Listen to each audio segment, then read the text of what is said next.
Hi, welcome to Something Good.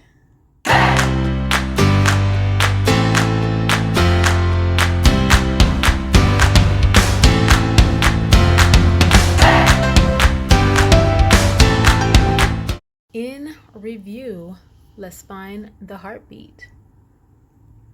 So, I am playing catch up. I have watched all three episodes that have dropped so far for Hawkeye on Disney Plus, but since I started my channel last week, I am going to be reviewing those. And I'm going to drop episode 1 review today and then 2 and 3 tomorrow.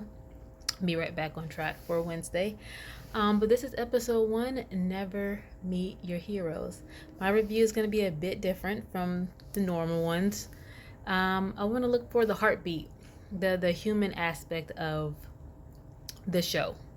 There's a lot of fantastical things happening. He's an Avenger, one of the OG6, and this is his continuation after Endgame. But I want to find that human part, the heartbeat of the show, and some of the things that we can take from it and have like real life applications. So the opening scene is the Battle of New York from the viewpoint of Kate Bishop, her perspective. And the one thing I liked about that is she sees a vision of her future self, of who she wants to be. In watching the attack, of course, she was afraid, and there were so many different things going on, but she saw Hawkeye.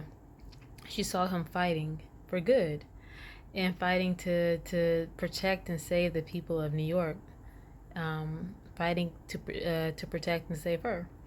And in that moment, she saw and was inspired by what he was doing and saw who she wanted to be, what she wanted to become.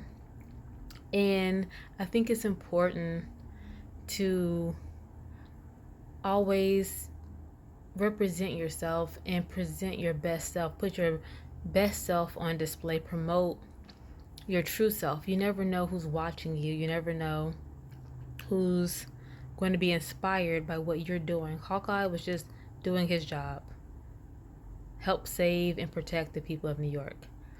He had no idea that Kate Bishop was standing in her living room of her penthouse watching him just do what he was meant to do. And so you think about your dreams, your purpose, your destiny, or just doing your job and doing it to the best of your ability. You never know who's watching you. You never know who's paying attention, and who's going to be inspired by you. And on the flip side of that, you never know where you're going to find your inspiration. Kate was just living her life. She was just a little girl, and she saw that, and it gave her a snapshot of who she could be. And so, yeah, look for inspiration anywhere, and also be an inspiration. You do what you're meant to do, what you're supposed to do, and do it to the best of your ability. You never know who's watching. So after that, opening sequence, we get the trailer, or the what's that, the credits, rolling of the credits, and it's Kate Bishop working her butt off. After that, she saw Hawkeye, she saw what she could be, and she started working towards it.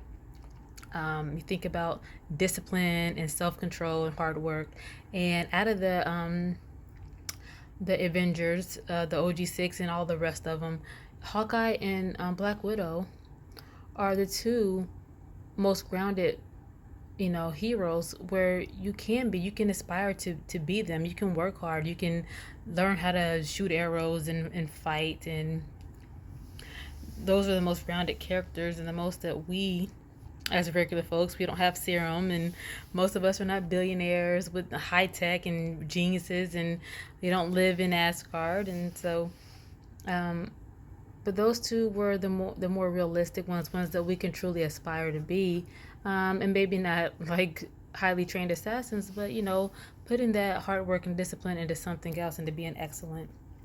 And so that's one thing I loved about that opening, and just kind of seeing who you can be.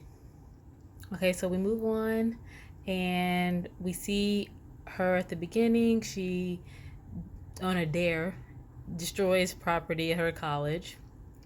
And we see her interactions with her and her mom.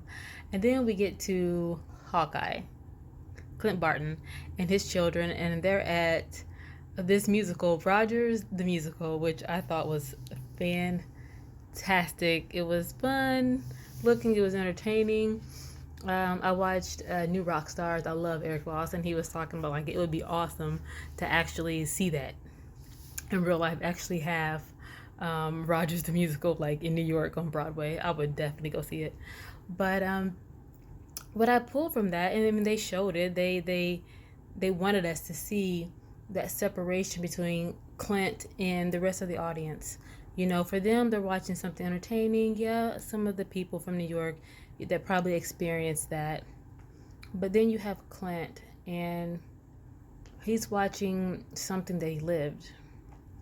People that he worked with, that he cared about, and then specifically Natasha Romanoff, Black Widow, and her death. And it got me thinking about, you know, how do you deal with grief once everyone else around you has moved on? You know, you can look at the same thing as hundreds of other people and feel something completely different. For them, it's fun and entertaining. For you, it's heartbreaking, and it's a constant reminder of what you've lost and how to move on from that, or to still function with that grief, knowing that you're the only carrier of it in that specific thing, and being able to reintegrate yourself into a world and around people and social situations where you can be triggered by that but still be able to function and not allow it to completely dismantle you.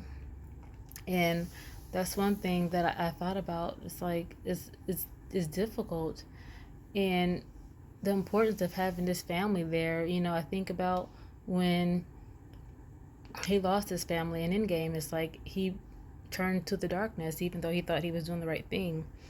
He became a butcher. And you think about who you are and what you can become when you don't have that groundedness, that family. You know, his kids understood, especially his daughter, you know, what that felt like, what that meant. Because at one point during the musical, he had to just get up and leave. Just that memory of Natasha. And so, yeah, having people that understand your grief, even if they can't carry it with you, they don't feel it as well, being able to understand it and recognize that in you and help you get through it. And then I also thought about, you know, what is the proper way to honor, you know, fallen heroes or people that we love in our lives. You know, for New York, it was a musical to to commemorate and to remember that battle. I even added people that were in there, Ant-Man. But it was interesting, you know, how we choose in general as people to honor people. What is the proper way? Is a musical proper for such a violent and traumatic situation, making light of it? You know, I can do this all day. I love it. But, you know, what is the proper way, you know, to remember people? I guess it depends on how close they were to you.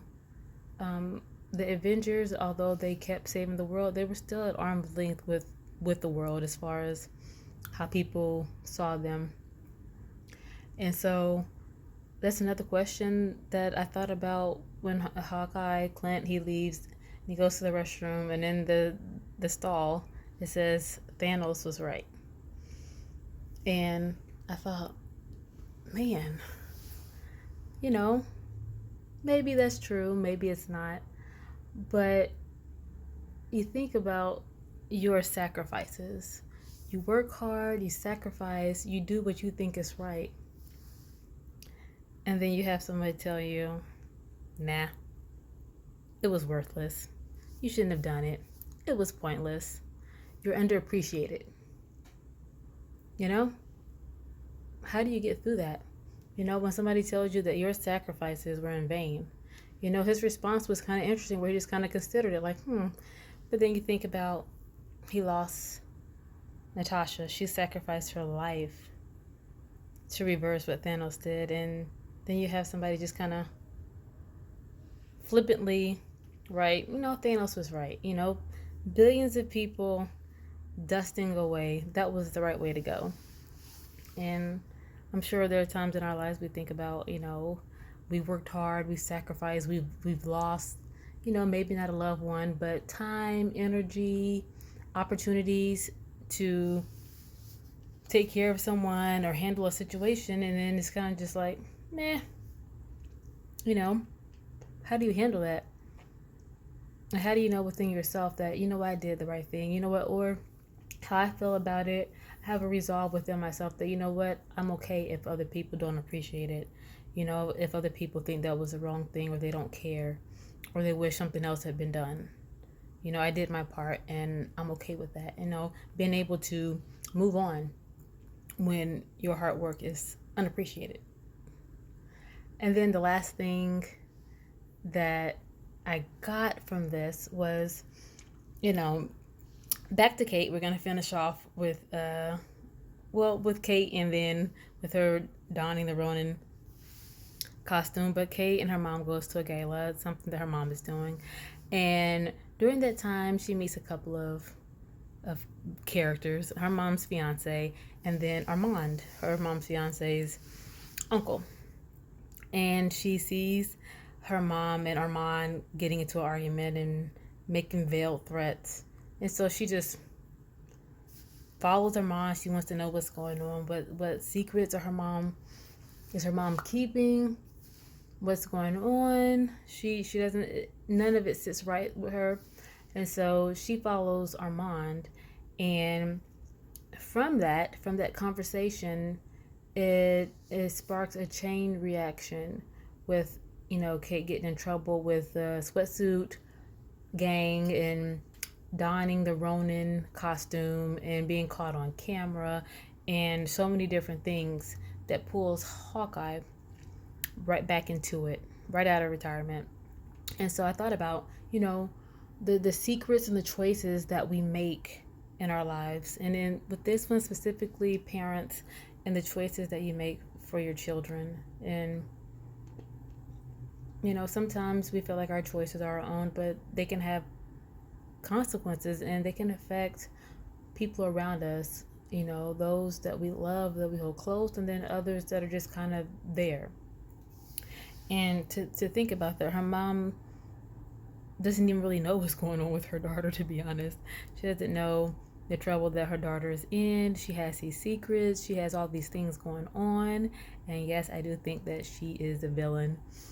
And so I'm sure that's going to be revealed in maybe episode 5, probably 6. But yeah, the choices that we make, they're not just our own. Even though we have the power to make them, we have to consider who else is going to be affected by those. Because once again, now Kate finds herself in a really difficult and bad situation just simply because of her mom's secrets and her choices.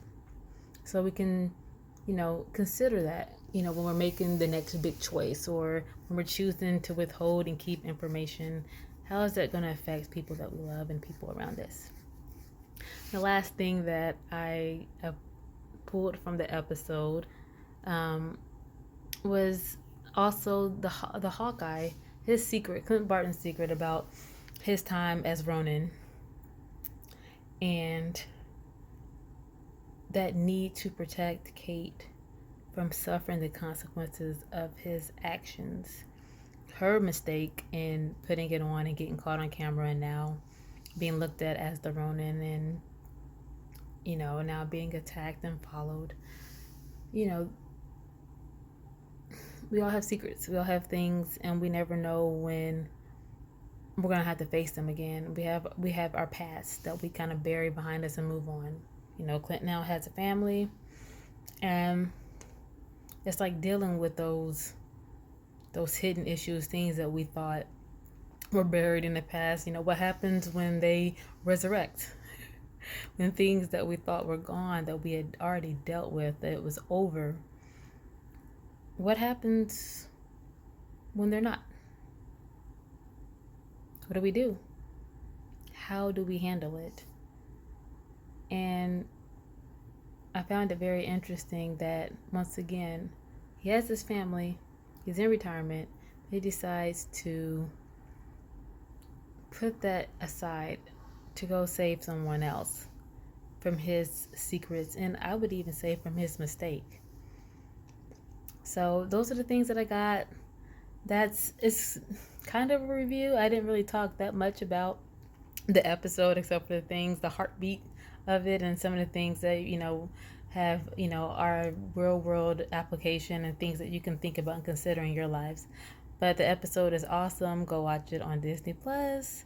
Comes out on Wednesdays. Yeah, Wednesday mornings, I think. So yeah, I love it. Episode 2 and 3 reviews will be out tomorrow. Bye.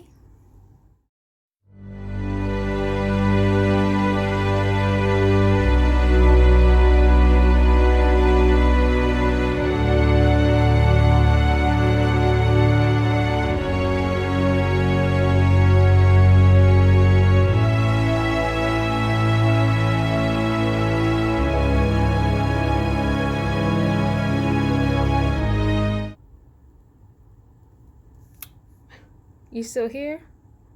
Go check out Hawkeye on Disney Plus. It's awesome. Probably the best show from Marvel this year. I'm calling it. Like and subscribe. Thank you.